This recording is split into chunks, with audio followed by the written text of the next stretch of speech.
بسم اللہ الرحمن الرحیم، وی لاگ نمبر 288 اور 5ویں قسط ہے۔ ناظرین، پیج ہے 248 اور یہ کتاب جس سے ہم آپ کے سامنے یہ واقعات رکھ رہے ہیں، اس کتاب کے رائٹر ہیں مولانا صفی الرحمان مبارک پوری، اور اس کتاب کا ٹائٹل ہے الرحیق المختوم، سیرت النبی صلی اللہ علیہ وسلم پر دنیا بھر میں اول انعام یافتہ یہ کتاب۔ مکہ مکرمہ رابطہ عالم اسلامی مکہ مکرمہ کے زیر اہتمام منعقدہ سیرت نگاری کے عالمی مقابلے میں اول آنے والی عربی کتاب کا اردو ترجمہ الرحیق المختوم۔ بسم اللہ الرحمن الرحیم، یسقون من رحیق مختوم، یہ لوگ سرے بمہور شراب پلائے جائیں گے۔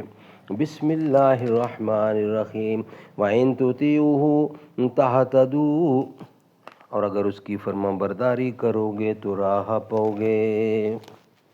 بعد از نبی رہنماہ امت، بے مثل کی جس نے دین کی خدمت، اصحاب آقا میں بالا تر ہے ابو بکر تو ابو بکر ہے، ایک جلوہ تھا کلیم طور سینا کے لیے، تو تجلی ہے سراپا چشم بینا کے لیے۔ یہودیوں کو دولت کمانے کے فنون میں بڑی مہارت تھی۔ غلے، کھجور، شراب اور کپڑے کی تجارت انہی کے ہاتھ میں تھی۔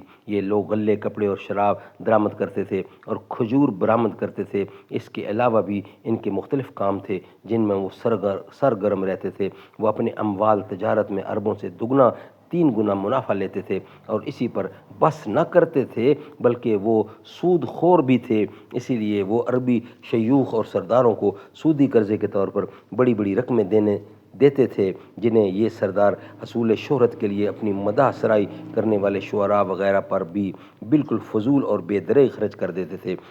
ادھر یہود ان رقموں کے عوض ان سرداروں سے ان کی زمینیں، کھیتیاں اور باغات وغیرہ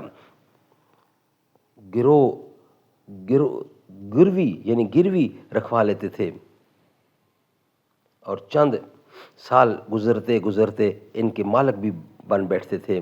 یہ لوگ دسیسہ کاریوں اور سازشوں اور جنگ و فساد کی آگ بھڑکانے میں بھی بڑے ماہر تھے۔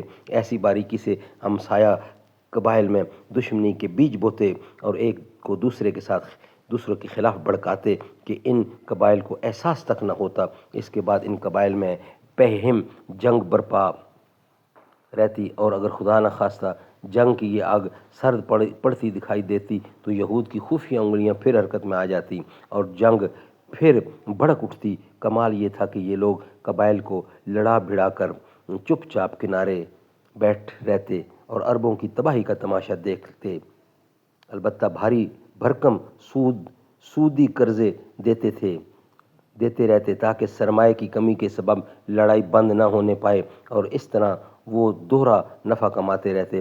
ایک طرف اپنی یہود جمعیت کو محفوظ رکھتے اور دوسری طرف سود کا بازار ٹھنڈا نہ پڑنے دیتے، بلکہ سود خوروں یعنی سود در سود کے ذریعے بڑی بڑی دولت کماتے۔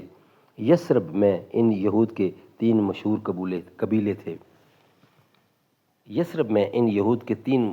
قبیلے تھے، یعنی بنو قینقاع، یہ خزرج کے حلیف تھے اور ان کی آبادی مدینے کے اندر ہی تھی۔ نمبر 2 بنو نذیر، نمبر 3 بنو قریظہ، یہ دونوں قبیلے اوس کے حلیف تھے اور ان دونوں کی آبادی مدینے کے اطراف میں تھی۔ ناظرین، اس پہ بقیہ حصہ انشاءاللہ اس کے بعد رکھیں گے۔ یہ ولاگ ہمارا یہاں کمپلیٹ ہوتا ہے۔ آج کی 5 قسطیں الحمدللہ مکمل ہوئیں۔